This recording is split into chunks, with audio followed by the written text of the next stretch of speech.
right-hand person. Okay, so good evening, everybody. It's supposed to be nice tomorrow, so I hope you all get outside and get sore backs and slivers and whatever else, because it's spring.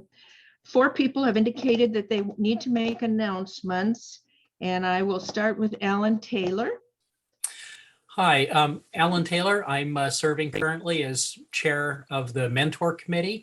I think mentoring is one of the more, in my opinion, one of the more rewarding things that one can do as a master gardener to help bring new trainees into the fold, into full knowledge and into the culture of the master gardeners and to make them feel welcome.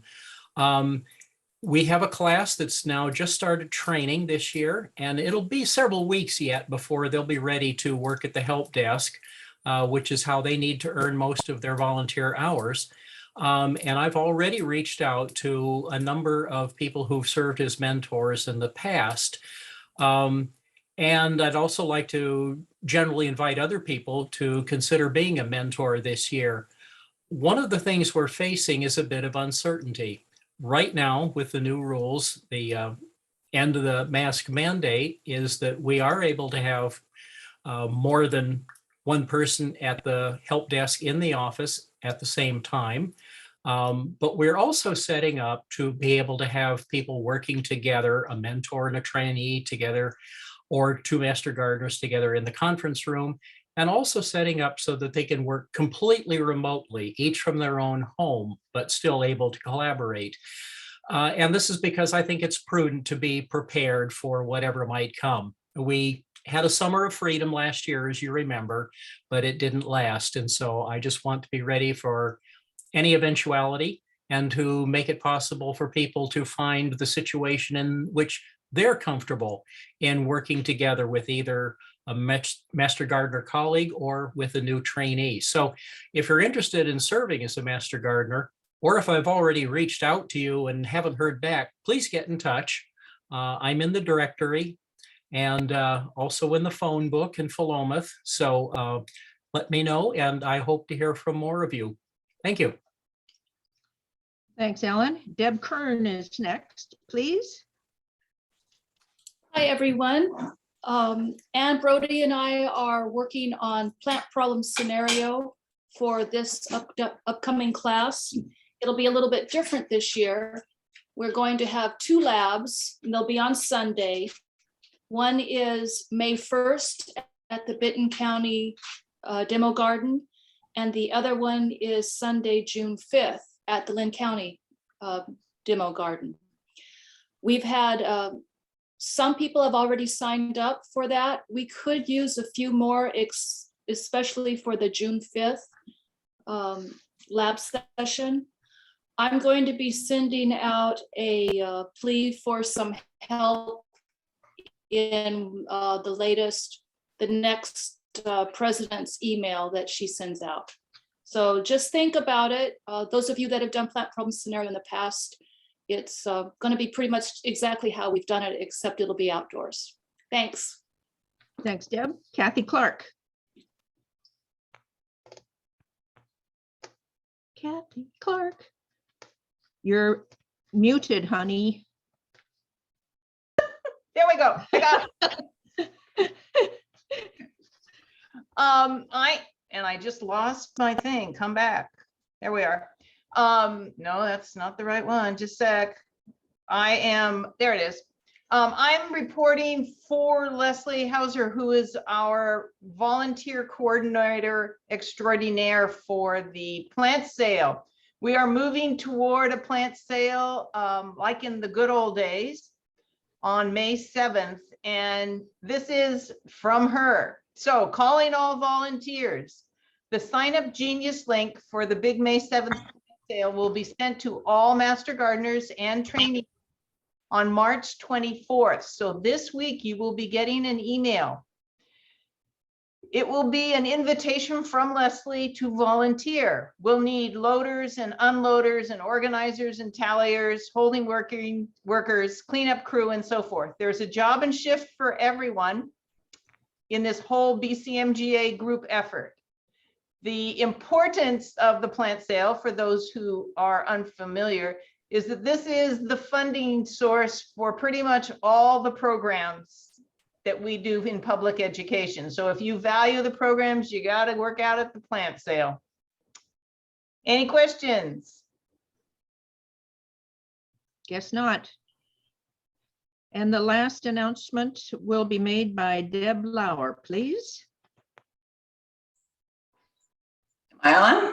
Yep, right. Okay. Hi, everyone. I don't know if you know, but we're getting ready to start up the farmers market table clinics. I'm the committee chair, and our first one will be this week on Saturday at the winter market.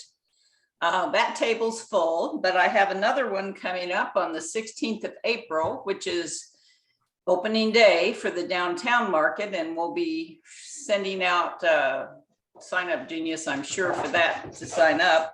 We also will be having an openings at the 7 May plant sale. And after that, we will have the second Saturday of each month, we will have a table at the farmers market. And sometime later, that starts in May, and sometime later, we will start the 4th Wednesday. They were only able to give us one Saturday, so we went ahead and took some Wednesday dates also. So we'll be getting that information out, but if there's anybody who's interested in participating in this, please get a hold of me. I'm in the book. Don't send an email.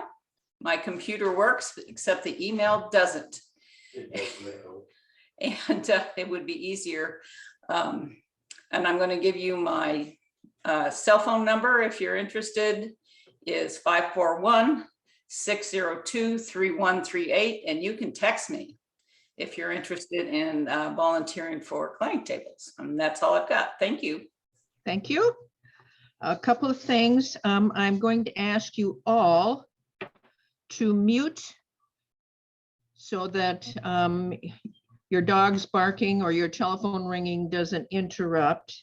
And I'm also going to ask you all to move your cursor up to what in my case is the upper right-hand corner and click on view and click on the speaker instead of maybe what you've got as gallery at this point. And I'm also going to ask you not to use the chat function. I recently watched a Zoom presentation, and there were several chats during the course of the presentation, and it was very distracting. And as it turned out, the speaker could also see them, and it was very distracting for her. So I'm going to ask you to hold your questions until the end of Sharon's presentation, and then we'll deal with them then. And I think that's all my announcements. Oh, so since I'm following Sharon around the Garland Nursery barn, I am in a few seconds going to walk around and pick up my laptop and move it over to the plant stand that I brought from home, because I know I can't hold the laptop steady, and so you'd be seeing wiggly pictures all evening. And so as Sharon moves from fertilizers to tools to water hoses and other things, I will be moving this thing around. So if what you're looking at on your screen looks a little funny, that's why. And so I will now introduce Sharon Knight. And any of you that, and I can't imagine that you haven't been here at least once, Sharon works inside the barn. And if you have a question about just about anything in the world, Sharon Knight knows, because she has worked at Garland Nursery for 23 years, which is a very long time in retail. And bless your heart, through the hot days and the cold days and the wet days and all of the above. I don't get the wet days. I'm in here. Oh yeah, but still sloggy.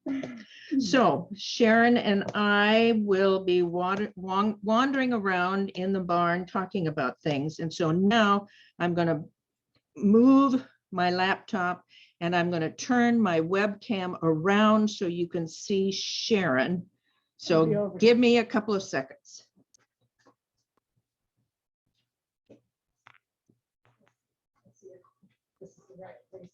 Yeah, we'll see. Yeah, maybe. We'll see.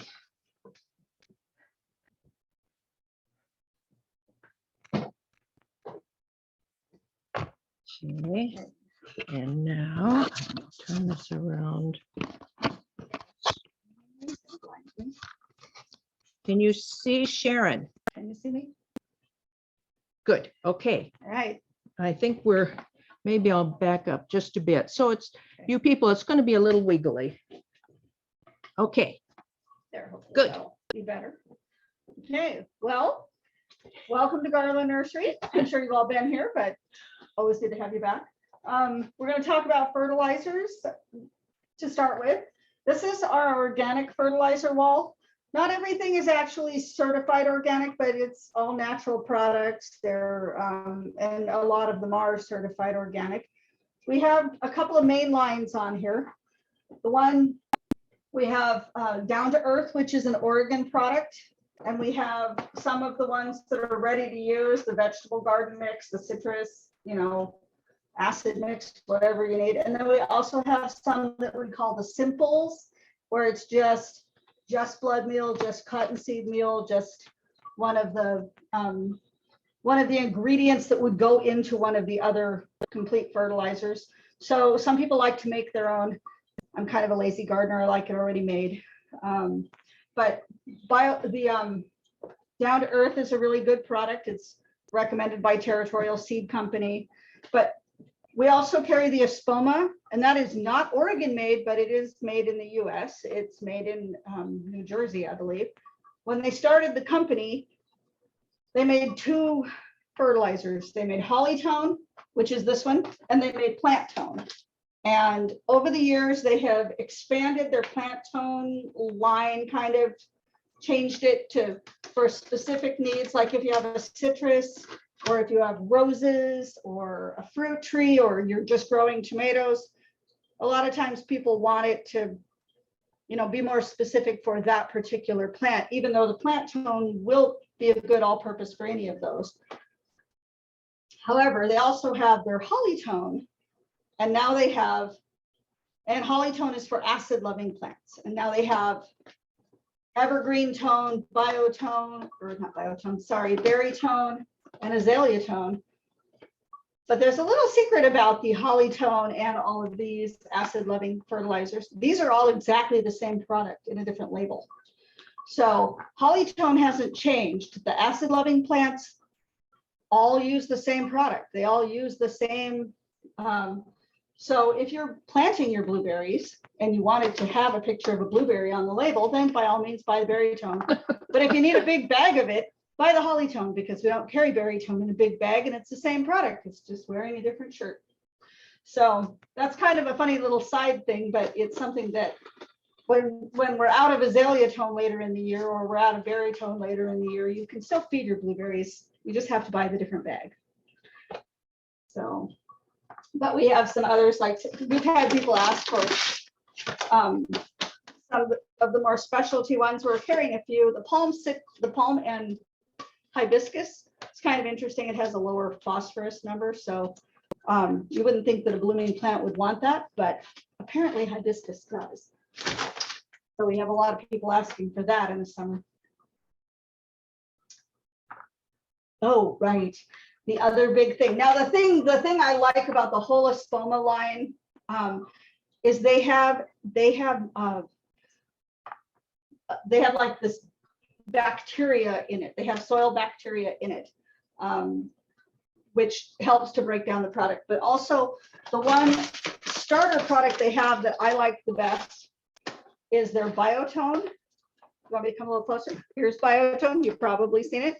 It has the soil microbes, but it also has mycorrhizae, which is really useful in developing all of the microfilaments for the mycorrhizae sort of become a second root system for the plant. So if I could only buy one of the fertilizers off this wall, it would be Biotone. In fact, it is the fertilizer I used for my vegetable garden all last summer. It's the only thing I fed it. I had the best garden ever last summer. In spite of the heat, huh? In spite of the heat. In spite of the heat. Ah, Yeah. And in spite of my lack of watering, I don't water well, but it was amazing. Every time things slowed down, I just worked a little more biotone in and everything just, you could practically watch it grow. I had radishes as big as a baseball, but weren't hollow inside. how'd they taste? They were delicious. They Oh. were so sweet. Okay, All right. we're gonna go to my favorite part in the whole barn, which is Mine too. tools. Your, Alright. you know, your name should start with T, so it'd be like, you know, Tim the Tool Man. So we could call you Terry the Tool Girl. Yeah. No. Well, we sorry. don't. Okay, so it's gonna wiggle Here is a because shovel lady. No. here I come. Okay, hopefully. Maybe from right there. I'm going to, I Are think, we turn level it enough or worry down. about the floor being I'm- level right there. I'm gonna hang up onto it. Okay, Maybe scoochy. Okay, well, this is my favorite section of the entire store and I get to help order tools. So it's one of the things that I really love. We have tools from everywhere. We're kind of divided to hand tools, mostly pruner type things or sickles or garden knives over here. Over here, we have long handled tools, shovels, rakes, hoes. We do have some hand tools over here. This is the DeWitt tool line. I really love the DeWitt tool line. They're made in Holland. They're like the highest quality of hand tools that pull one I've out ever so seen. we can get a good look at it. They're, they're very solid construction. Their welds are amazingly well done. They're extremely sharp edges. You have to be careful not to cut yourself with them. We were demonstrating for a tool for garden time, I think, and Erica ran her finger along one of the DeWitt tools and sliced it while we were Oh. talking. So you have to be kind of careful with that. But even the wooden handles, I don't know what they use for glue in here, but I have never had any of these ever come apart. And I'm kind of hard on my tools. My only complaint would have to be that the handles, being a natural wood, get mud on them and then they're really hard to find if you leave them out in the garden. So I would paint them if you get one, it's a good idea to put a little paint on it. But there are some really amazing, this is one of my favorite. I call this the gopher claw. I think it's called a 3-tine cultivator, but I call it a gopher claw because it digs through everything. I used it to dig through mud and rocks at my old house. And despite all of the work, and I put in a whole entire wall, I had to dig out a whole bank and to put in a wall. And I only bent it a little trying to pry out a rock about this big out of the mud. There are some great tools. One of these, this is the one that people question us about a lot, and it's one of my favorites. This is a disc weeder, this little flat disc. It gets, can you see me okay if I'm out here? It's at a nice angle. It goes right down underneath your bark mulch and slices off the roots of little weeds coming up. So it gets right in there. The fact that it's rounded on the edges, you can get in between perennials and shrubs without nicking the bark or tearing up the edge of your plant. So this is one of the nicest things for that little carpet of green that comes on early on when it first starts raining. But they have everything. I mean, we have a diamond hoe that has sharp pointy ends. It works the same way as the circle, but it has sharper edges.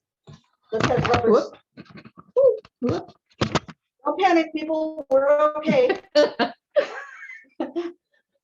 It has little rubber things on it to protect it, but it works the same way. It's at the same angle. You have to be careful with this around trees and things not to nick the bark, but you can dig in if you have a particularly tough weed with this. So it's one of my favorite. And this is the one that Erica cut her hand on. This is a very, very sharp tool. And they all also can be very easily sharpened if they start to get dull. We also have one of my old favorites, Grandpa's weeder. This is a nice tool.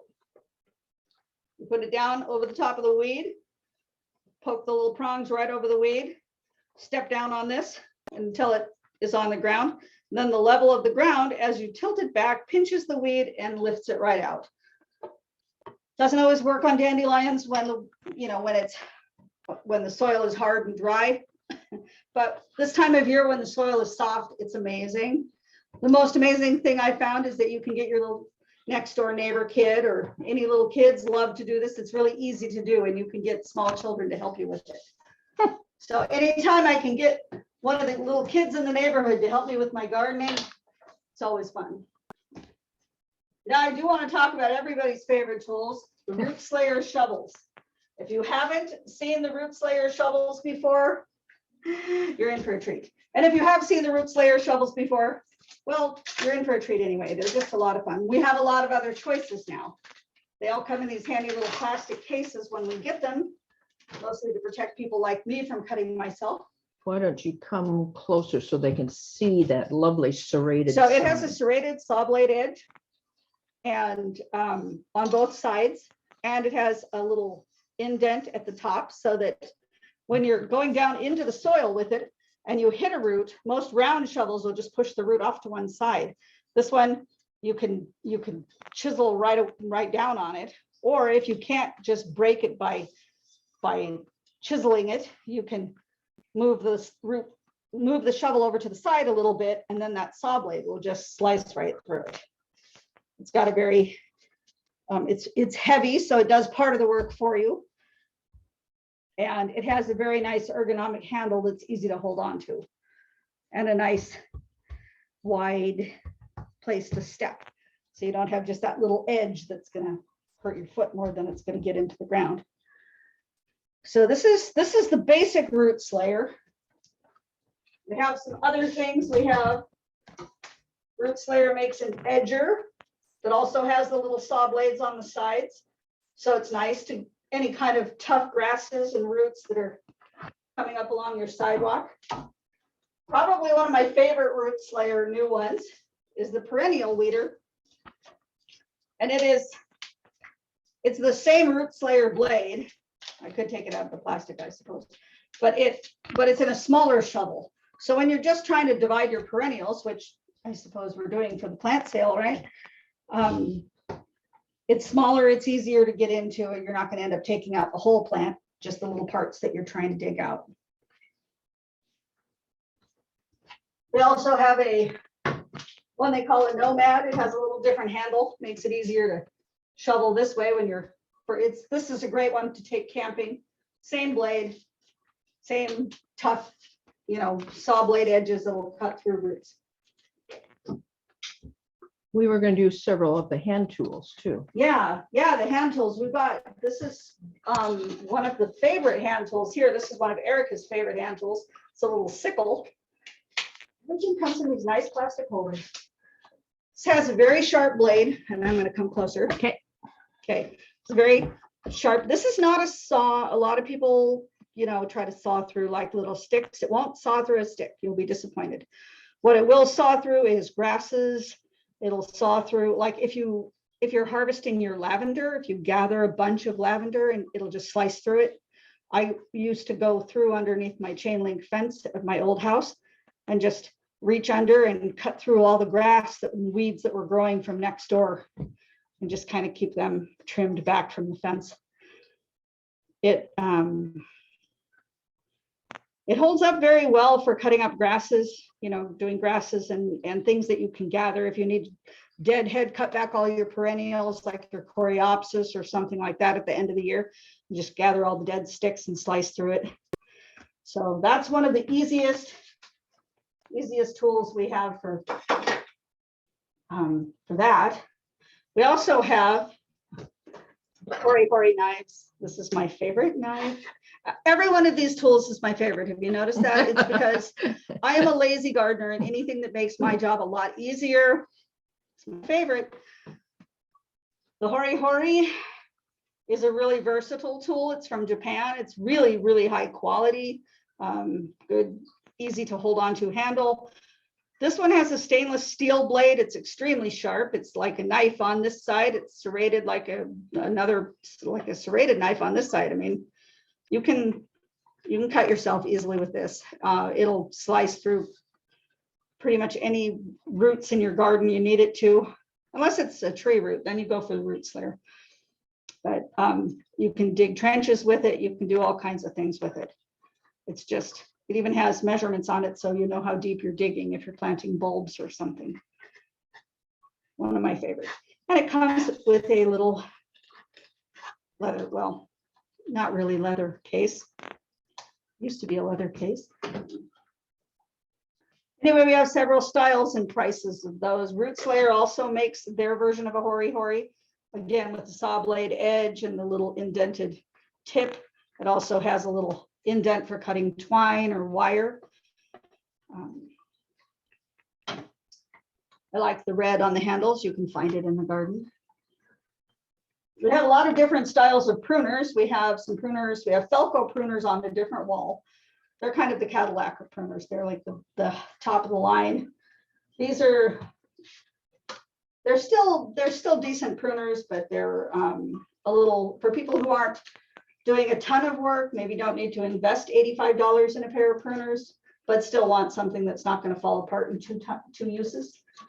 You do have to watch on pruners. One thing that I've become very aware of is most of the pruners will tell you what their cutting capacity is. This one cuts 5/8, a little over ½ an inch. You don't want to go much bigger than that on this, or you can break the handles or break the blade. I have a little tiny one of these that I had at home that I was pruning my grapes with. And when you're pruning just the little fresh growing parts, it's great. But when you get into the woody stuff, yeah, I broke this one really easily. But for most of these, I mean, and if you follow what you're supposed to cut with them, they're amazing. The other, so we also, I do want to say there's differences. We have pruners that are bypass pruners that are great for cutting through branches. We don't make these easy to open. The bypass pruners I like for cutting through twigs and branches. We have, if you're just doing like some clipping of little flowers and herbaceous things, picking herbs or anything, we have snips that have like scissor kind of blades that are very sharp, and they're good for cutting through just the non-woody material on plants. I have a pair of this, actually it's the Fiskars, almost the same. I have this exact pair at home that I use in my crocheting basket to cut my yarn, because they're that sharp. They'll snip through everything, but they won't go through woody things. They're just little thin blades, are not designed for that. But picking tomatoes, picking flowers, deadheading.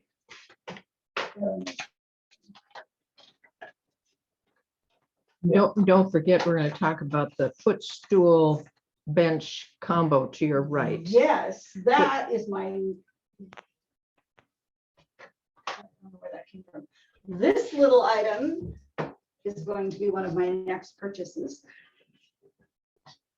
For those of us who are really tired of bending over in the garden, I have a lot of things that are at this level that I have to pick, and I have to be at this angle. This kills my back. This is a bench you can sit on. Makes it really easy to work at this angle. But it also is a kneeler. You can flip it over. You've probably seen these. You may or may not have used them. The thing I like about it, there's two things. One is when you have it down here, there's space underneath it. If you set this in your yard, in your garden, and among your perennials, you're not flattening what you're sitting on. You know, these kneelers are great. They're cushy. You have to carry them around, but they flatten everything they sit on. So if you have limited space between your perennials, you can set the legs in the limited in between space and not worry that you're flattening something that's just coming up. Also, the handles make it very handy for people like me who have difficulty getting back up off the ground. I will tell you, if you do it all day long, it will start to wear on your shoulders Yeah. if you put a lot of strain on your shoulders. Take a break, just like any gardening thing. Now, other- show them how to Yes. fold it up. This is also a folding one. I bought one of these and then couldn't figure out how to It's very fold it. easy. There's these handles right here, and you squeeze it, and then you, I always just set it down here. Squeeze the handle up, and then just push down on here. Make sure you get your hand out of here though, because you will get your hand sort of trapped in there if you don't. Turn it over, same thing on the other side. Reach in, squeeze up, start to bend it down. Now you can store it anywhere. Yep. And to open it back up, easy peasy.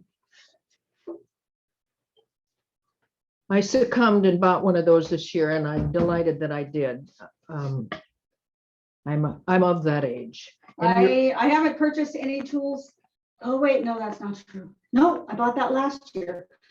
You've got I- to talk about, Yes, my other favorite, my new favorite, I'll get it. okay, My favorite. Because like I said, I'm a lazy gardener. This is a broad fork. We've had people asking for broad forks for years. We finally broke down and got one. The reason we hadn't gotten them before is all the other broad forks are really large. The handles are up here. You have to reach up to hold on to them. You use your body weight to tilt back to loosen your soil. You still can with this, but it takes up less space in your shed.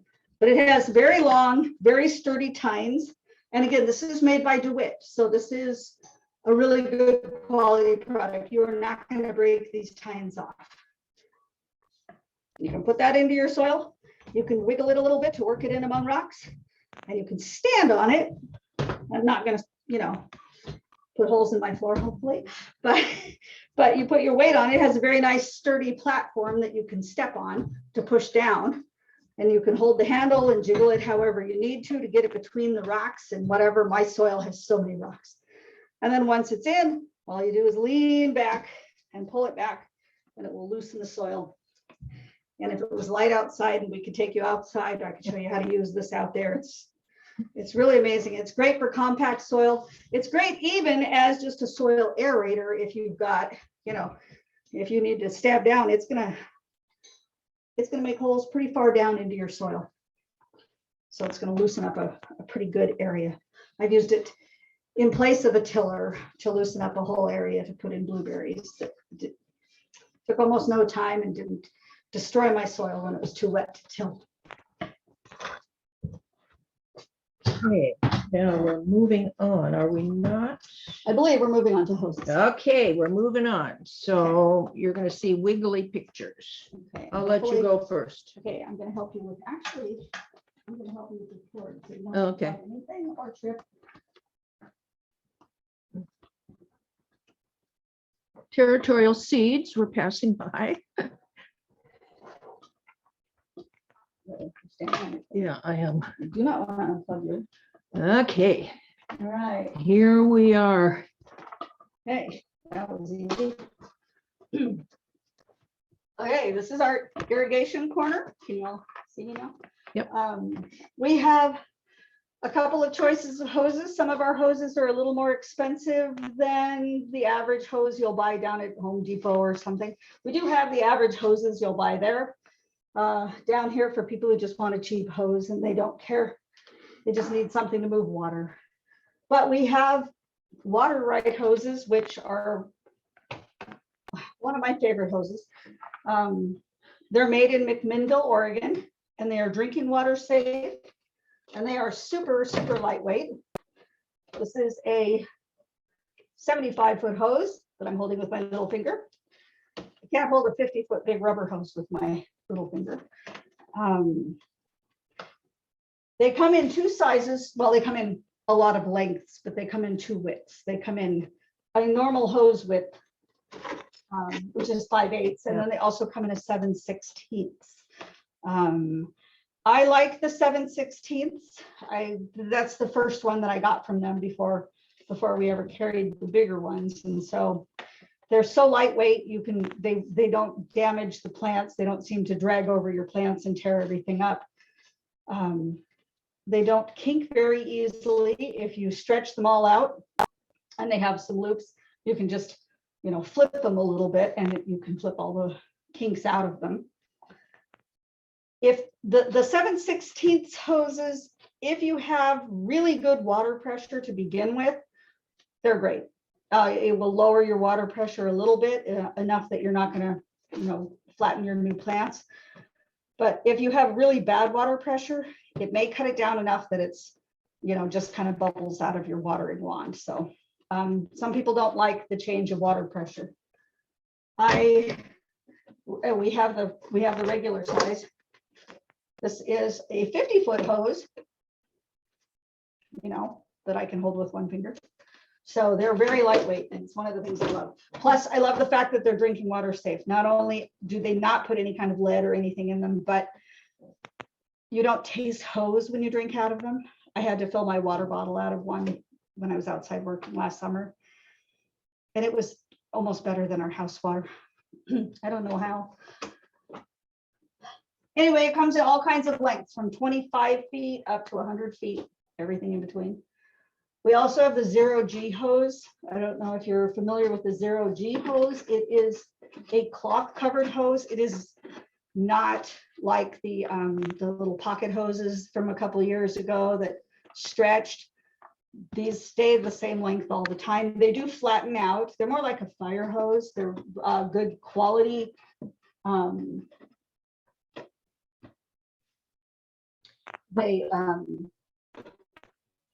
I've lost my train of thought. They're very lightweight. They don't kink. Yeah. They will flatten out and they will kink. If you let the pressure out as you're rolling them up, you can kind of make some folds in them. And if you leave the fold in them all the time, they can kink. But once you put water in them again, they're going to straighten back out. And they're not one that you're going to be constantly fighting kinks in your hose. And you can just flip them to get them out because they're super lightweight also. I bought several of them last year because I irrigate all over my large lawn, and I bought them because they are lightweight, and I'm a fan. Yeah. They are really nice hoses. We have a 100 feet of hose outside of one of these hoses that we use that I just love it. And it's lightweight, it's easy, it never kinks.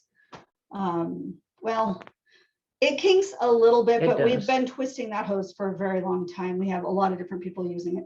And then we also have a Water Right, one of the narrower hoses, which takes longer to water with. This one is the 5/8 inch normal hose that is just doesn't mess with your water pressure. We also have the 0G Pro hose, which has a little swivel end, I believe. No, maybe not. It's just maybe a nicer fabric. And we have the Flexzilla, and the Flexzilla is the one that has a swivel end on it.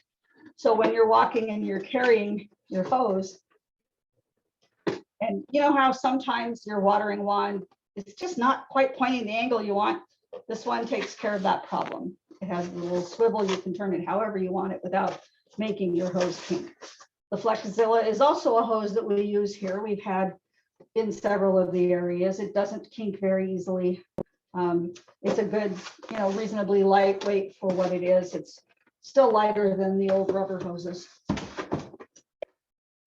And it's a nice bright color you can see before you hit it with the lawnmower. Indeed. So that's pretty much what I wanted to say about the irrigation. We are a little thin on watering wands. You may see that. We're going to try and get some in. Apparently, I've just found out the Dram company that we normally get our watering wands from won't have anything for us until November of this year, which is kind of late for irrigating, but it'll be good for next year. But we are going to be getting some other watering wands from other companies. So if you need a watering wand, we'll get them. We just won't get these. So I think We are going to talk about chemicals. yeah, we're going to move on to the And chemical wand. in particular, we're going to talk about that vinegar, Oh, yeah. because I think that's really dandy. All right, so coming Okay. over here. Don't trip on your wires. I'm watching you. Glad nobody's watching me. I'm watching you. Okay, Okay. all right. So this is what we call our pharmacy. It's our chemicals for, obviously for treating sick plants. So that's why it's the pharmacy. The industry as a whole is moving towards more organic, more earth-friendly, more people-friendly products. There's a lot of chemicals that used to be out on the market that were very effective, that you could treat your plants once and you were done with it, but they were also very toxic. So those were kind of a problem. There's still a few out there, but we try to carry a lot of more organic things. We carry things like, spinosad for chewing insects, and neem, and pyrethrins, things that are just quick, but they don't last in the environment very long, but they'll do their job and be done. But one of the things, there's a lot of weed killers, and a lot of people are worried about Roundup and the effects of some of the chemicals and how they last in the soil. We have, because a lot of people have asked for it, horticultural grade vinegar. And we seriously have a lot of horticultural grade vinegar here. We have a lot of upstairs in our storage area.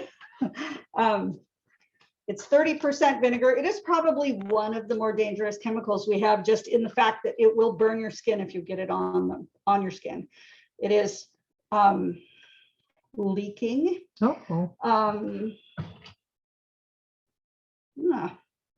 Anyway, but it is a weed killer. It is very effective at killing weeds. It burns the top of them. It burns them down a little ways down. Some of the more sturdier weeds like curly dock and dandelions that have really, large roots that are really old plants, it's going to take a little longer to kill them because it doesn't necessarily get down all the way into the root. It doesn't absorb it. It just burns them. But it also, you have to be careful. It's broad spectrum. It will burn everything it hits. It doesn't know if it's trying, if it's hitting a petunia or a dandelion, it's going to kill them both. So the reason I bought a jug of that is because I have graveled walkways, and I have weeds and moss and stuff. And so I'm going to try that 30% vinegar on those walkways with a spray attachment with a very narrow spray, because she's warned me that it'll kill other things. So I'm going to be interested to see if that will take care of that, the moss and stuff in my walkways. yeah, I think for a large area, especially an area where you don't have other plants, I wouldn't use it to spot treat weeds in the lawn, but I would use it, between your garden beds, because it doesn't volatilize and become a problem. Like some of the weed, like we have some weed killers that work great, but on a hot day, they can volatilize and make a cloud that will damage everything it touches. So I have damaged a lot of plants in my own yard that way, but this one doesn't do that. The other thing is, this is the horticultural grade. It's 30%, in case you're curious why you can't just go down to Winco or Fred Meyer and buy a bottle of vinegar and do it there. That's 5%. That's the kind you make your pickles with. So you're not going to make pickles with this, but I suppose you could dilute it, but it's kind of expensive, and it's horticultural grade. I probably wouldn't eat it, but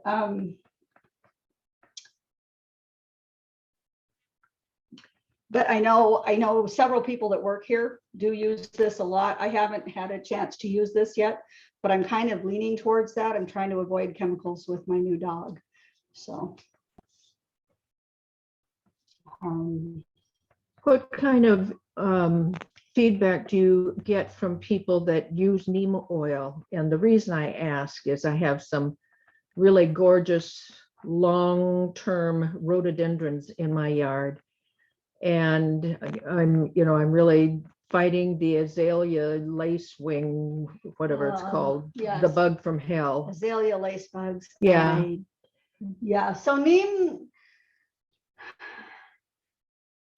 Neem can work on those. The problem with the lace bugs is they're on the back of the leaves. Yes. So you have to have a sprayer that gets up under the leaves. Yeah. The backpack type sprayers, the pump sprayers, you can pump them up and it doesn't matter what angle you're spraying. Those are the best ones to use for that. Neem is really good as a repellent for most insects. They just don't like the smell of it. They're not going to want to hang around it. I was reading about one study with neem, and grasshoppers who were offered grass that had been sprayed with neem would starve to death rather than eat it. So, it's more a repellent, but it can, if it's sprayed on the eggs or on the larval or the instar stage, it will prevent them from growing to the next stage. The insect won't be able to shed its skin. So it does sort of mess with the hormones of the insect, so it can't shed its skin. So it's worth trying. It's worth trying. We used to recommend using the neem seed meal as a fertilizer underneath the rhododendrons. You It didn't- works really well. The only reason we have kind of cut back on that is that we're not really able to get as much neem seed meal as we were able to get before. It's still great if you can get neem seed meal. It's just not being available, and where it is available, it's doubled in cost. So Oh, I bought a bag of that. it works as a fertilizer. We started recommending neem seed meal, and I Yeah. think the neem spray, you just have to apply it more often, like, once a week. And that's the Oh, thing. that often? Yeah, Oh, you may have to okay. apply it that often to keep them under control. The seed meal, it's nice because it does kind of get into the plant itself. It does sort of change the flavor of the plant for things eating it. And we got actually turned on to the whole neem seed meal. One of the landscapers that works at the parks in Eugene, you're not allowed to use any chemicals in the public parks in Eugene. And so she started using the neem seed meal to get rid of the lace bugs down there. And it worked so well that, she was buying a ton of it here, and then, but she uses it everywhere now. She doesn't, not just at the parks, but everywhere. And I've recommended it for everybody that has azaleas and rhodies. It's just that it's really hard to get it right now. We have a few bags, but when they're Oh, gone, they're going to be gone. that's Unfortunately. good to know. Yeah. Maybe I'm gonna buy some before Yeah, I if you leave can- tonight. If you can find them, grab them up, because they're Oh, not going to be really? around for very long. It's So just how some much things do you are- have to sprinkle? Well, there's. Do you do it around the drip line or closer to the, Closer in, just a couple, well, if it's a large plant, it's up to a couple feet out from the base. But there's recommendations on on the bag? the bag. Okay, that's good information. Yeah. I was thinking, just as a last item, let's just look at the Philcos, because I noticed that you had the parts, Oh, yeah. because my Philcos I've had for Love to talk such a about long Philcos. time. In fact, what I'm going to do is carry the laptop and you carry this, Okay, I'll because do that. then I don't stumble. Okay, try not to trip over your Yep, wires. I'm going to watch the hose or the cord.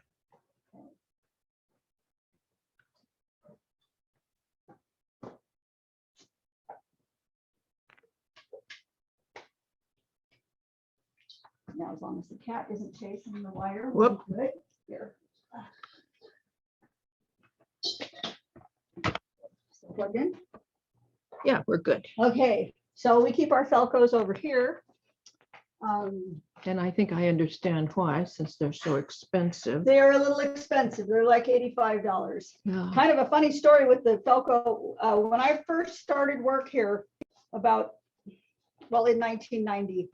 And I know she said I've only worked here 23 years, but I was gone for 9 years. So when I first started here, Don Powell gave me a pair of gloves and a pair of Philco number 2s and a holster. And he said, if your gloves wear out, you have to buy your own. And if you leave here for any reason, you have to leave the Philcos behind. Oh. So I've managed to hold on to them, because even when they didn't take them back when I was gone, but they knew I was coming back. The Philcos are more expensive, but every single part of them is replaceable. The other cool thing about Philcos that I like, this is not particularly one of the ones I like, but bring this out. I don't really like this one. It has a handle that rolls. Oh. It's nice for people doing a lot of pruning, so you don't get blisters. Oh. I feel it's hard for me to hold on to this handle, but what I want to show you is the gears. You can adjust the tension. Sometimes you have to just loosen the main bolt that holds your pruners together in order to adjust the tension. And then you end up loosening it, and then over time it falls out, or it tightens back up as time goes on, and you have to keep adjusting it. This one, it has an adjustment. I hate this handle, but you can unscrew this part and lift this out, and then you can adjust these gears, set it where you want the tension. But everything's replaceable.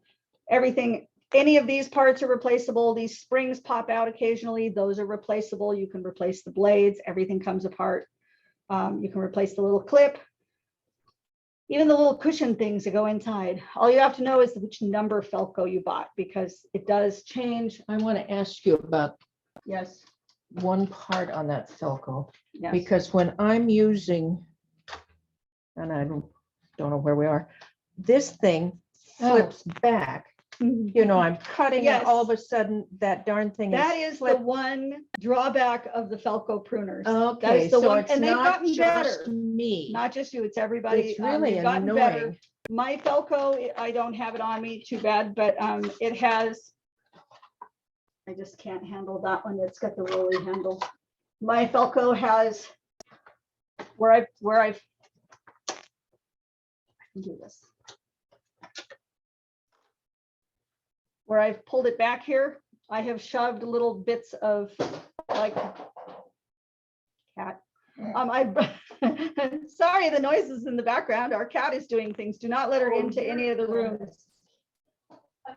Is she eating dog bones? Yeah, well, She's in the box of dog bones. well, she's kind of a pig. I have shoved little bits of toothpick underneath here.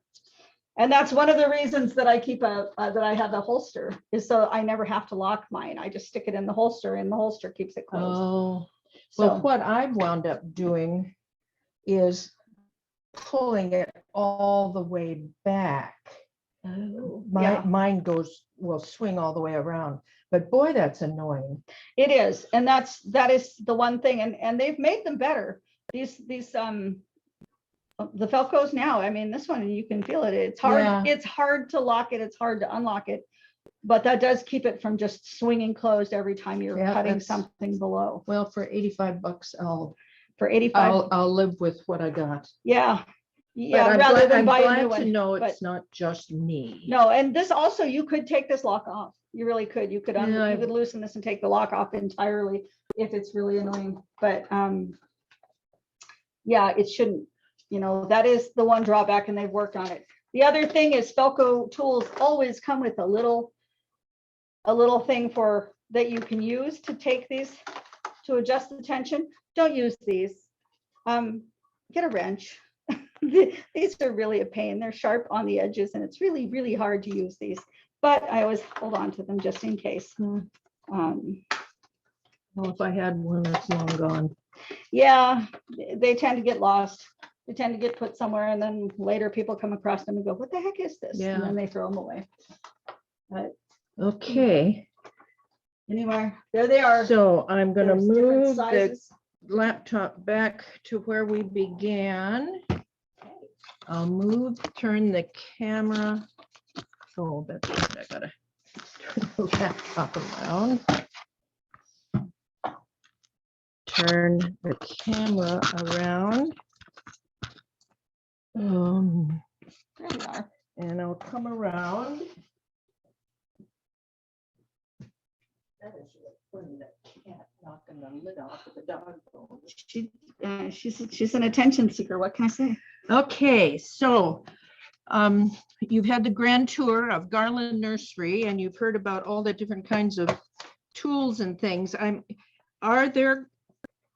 Let's see, I'm gonna go back to gallery so I can see. Are there any questions? Well, if there are, why don't you just unmute and ask your question?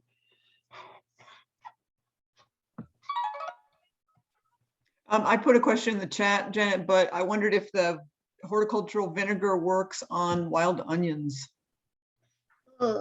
Well, I think it'll damage them. The problem, I think, is going to be getting it to stick to them. You would want to put some kind of a spreader sticker with it.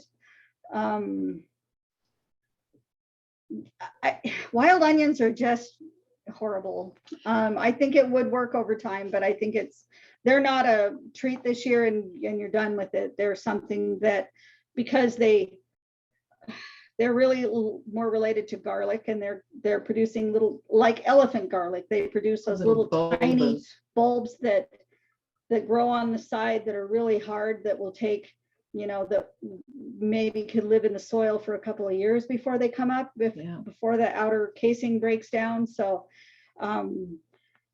they're a challenge. They're one of those things that I tell people, treat it every single time you see it pop up, and you can get a handle on it. But if you want to just treat it 1 year and then let it go and let it grow and go, oh gosh, they're back, and let it take off again, then it's going to have a better chance to get a foothold and recover from it. So it's a time consuming thing to get it to treat wild onions, but I think over time it probably can. I think I'm not in there anymore. Thank you, Janet. I had a question. I have not been able to find Garden Time. So what channel are we supposed to use and what time here in Corvallis? I thought that I heard that they had just changed time. They have, and I tried different numbers and I haven't been able to find it. What's Garden Time? It's a little TV. It's just a little talk TV thing, and they come around here a lot and do they really? talk to us. And yeah, I've done my tools. Gosh. That's how Erica cut her hand. We were demonstrating tools for Garden Time. Pat, I have never heard of Garden And Time. this Has is anybody else? the last year for it, but sometimes it goes for a whole hour, but most of the time it's a half an hour, and it used to come on after the farm report, and I really enjoyed watching the farm report and then Garden Time. But anyway, I haven't. I don't know. You might want to call. You could call the nursery here and ask for Erica, because she may know. Okay. I've been watching Garden Time on YouTube. Yeah. Oh, well, there's that. But I'd like to watch it when it's on. So but okay. Well, I just Googled it and it looks like www.gardentime.tv. Yeah. So You could. But their know listing is for the whole state plus parts of Washington. boy, And that's each area has different channels. So anyway, I wish I had that answer for you. sorry, Pat. I don't know, Okay. but Erica probably will if you call her on Monday. okay. I tried. Any- Today's Monday. Any other Call her tomorrow. questions? Oh, Alan Taylor has his hand up. Oh, yeah. I didn't bring my glasses in, so here I'm standing squinting. If you see her. thing. Actually, Kathleen was ahead of me, so I'll wait. Oh, thanks, Alan. I wondered if there's a special way to sharpen the sickle. I got one last year for my birthday, and I loved it at the beginning, but as soon as it started to get dull, I've had a devil of a time trying to get an edge on it again. Oh, gosh, I don't know how you sharpen one of those. I'm wondering, and I haven't tried to sharpen my sickle. I just ended up getting a second one. But I'm wondering if you had one of those triangle files that have the three edges that you, if you could just do right on the very edge. I don't know what a triangle file is, but is that a sharpening tool that you have? Well, we don't carry it, but you can get them at the hardware stores. We have a sharpening tool, but it won't do the sickle. Okay, I'll try to look for a triangle. So you must have used yours a lot, Kathleen. What did you use? I it did. on? I was using it on grasses, tall, Oh. seasonal, beautiful grasses that just needed to come down at a certain point before the new ones start growing. And it worked great through one season. And then that was it. That is, if you're using it on really tough grasses, they don't seem to hold up really long. But I think that if you went to the hardware store, anything that would sharpen a saw, something that would sharpen a hand saw, I'm sure they have a file that would work. Would that be like a bastard file? It would be, there's a triangle file. They're very Oh, the shape. thinner. Yeah, Yes, I if have you one look of down on those. the end of it, it looks like a triangle. And it Yes. has narrower angles for getting in, Oh, yeah. for, Yeah, there is such a thing, Kathleen. When you look at the like a blade, so to chainsaw speak, file. it or is rectangular. And I think each side is slightly more coarse or not. Okay. That might work. Alan? Let me try. Yeah, I'll follow up on Kathleen. First of all, I can see Don Lauer there in the gallery view, and I can't believe he hasn't piped up, but there actually is a special sharpening stone with a slightly rounded cross section that used to be sold for sharpening sickles back when they were a serious farm tool. I was lucky enough to have one, and I get a fair amount of use of it on a sickle and also on a Christmas tree knife that I use. I also wanted to say a couple nice things about some of the products you've seen. I've been using horticultural vinegar for a few years out in the vineyard. yeah.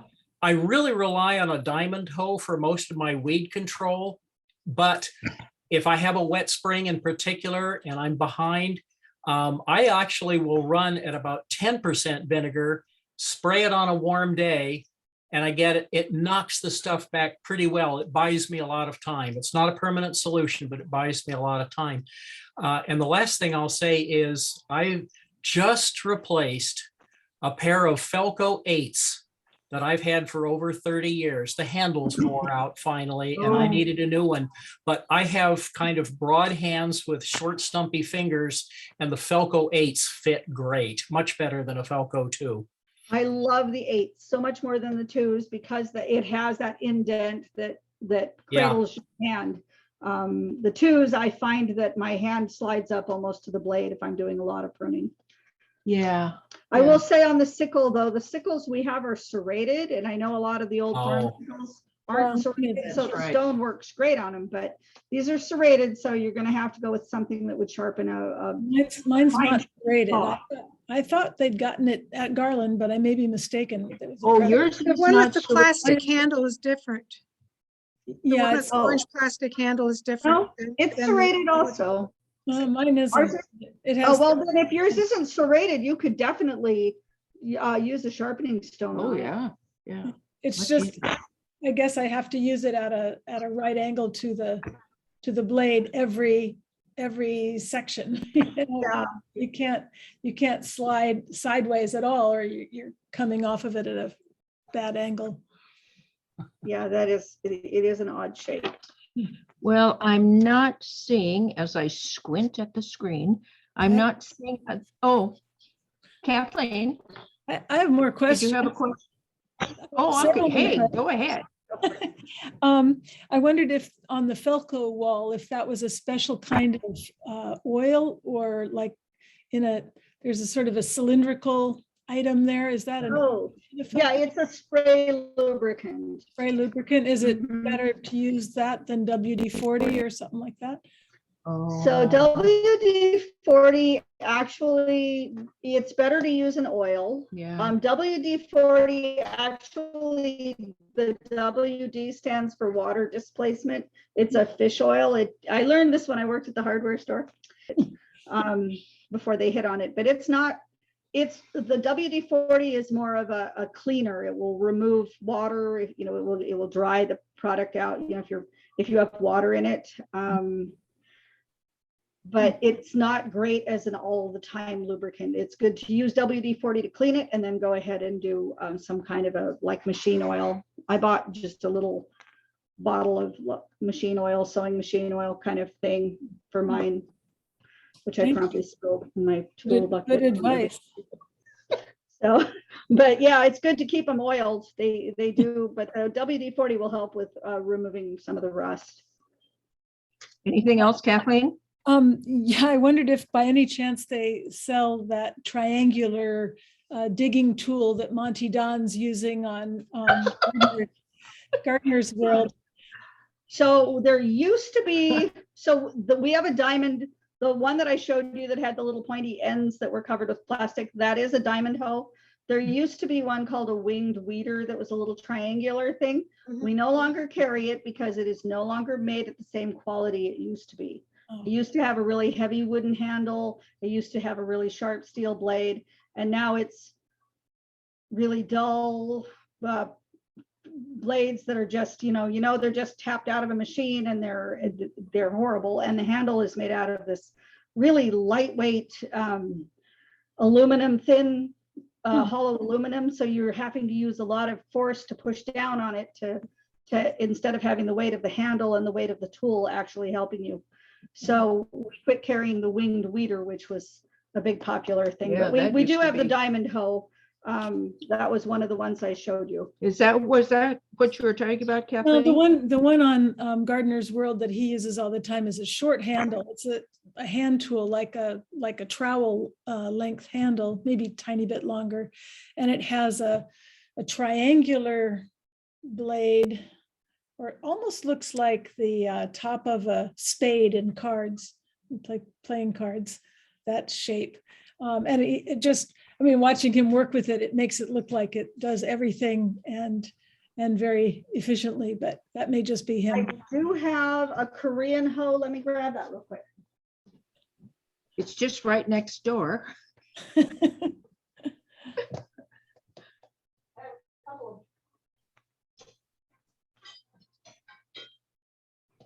Here she comes.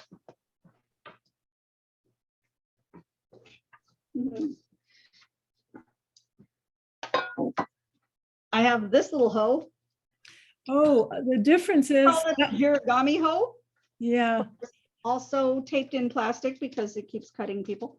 Mm. But it's a very, very sharp blade, and it's at a really good angle for working in. We also, For This is right-handed good. people, huh?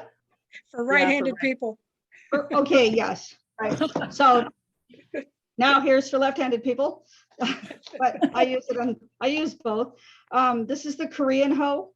It is a nice rounded. It works great for digging down in, and it also has this rounded for scooping the soil out of the trench you've just made.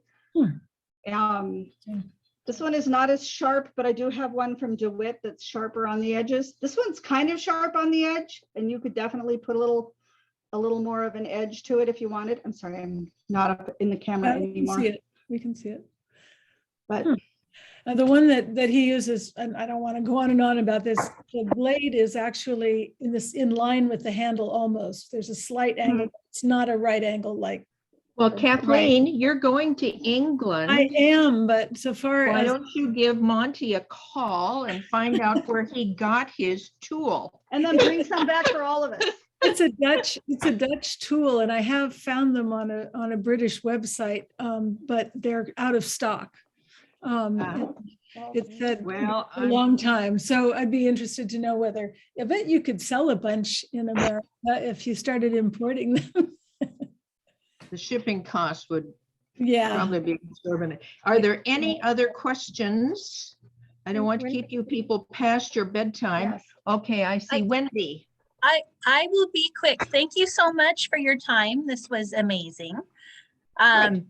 So when I took out my backyard, put in a bunch of lovely raised beds, had my garden last year, stood there with a hose and a sprinkler and waterers, and I'm upping my game this year. When's a good time to come in, and when it's not too busy, and I could bug somebody to talk about your watering systems? Like what, Okay, like what's a good time to come and just bug somebody is kind of my question. Not busy. First thing in the morning. First thing in the morning, around 9 o'clock in the morning. Are you opening at 9? I Yeah. thought it was just 10. No, it's only 10 on Sunday. We're open at Oh, 9 every okay. morning, except Sunday we open at 10. Okay. We're usually slow in the morning. Saturday mornings sometimes can be busy, Oh, sunny yeah. mornings.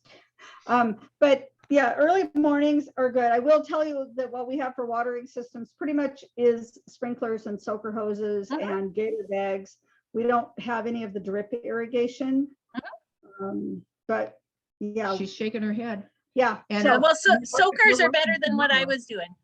Yeah, yes, I'm here tomorrow, but we do have soakers and we do have timers, which is kind of a nice thing. I set up a soaker hose. I'm not allowed to use it without a timer anymore because I forgot all about it and flooded my whole garden. But it was the first time my plants were actually watered enough. So that was good. Yes, so Sharon will be here tomorrow morning at 9 o'clock, Wendy. Okay, So stop at, ready. stop at Starbucks if you need the caffeine to keep you awake that early in the morning. Any Thank you so other much. questions? Am I seeing any other questions? I don't think so. Well, I hope you learned something new tonight. In fact, I'm going to try the 30% vinegar, and I may kind of let you know in a month or two what I think, because my gravel walkways, it's just been so wet, and so there is just moss and weeds coming up all over in there, and it drives me crazy. So in any event, thank you for your kind attention. Hope you learned something. Next time you're in, say hi to Sharon, my favorite garden person, and good night. Good night.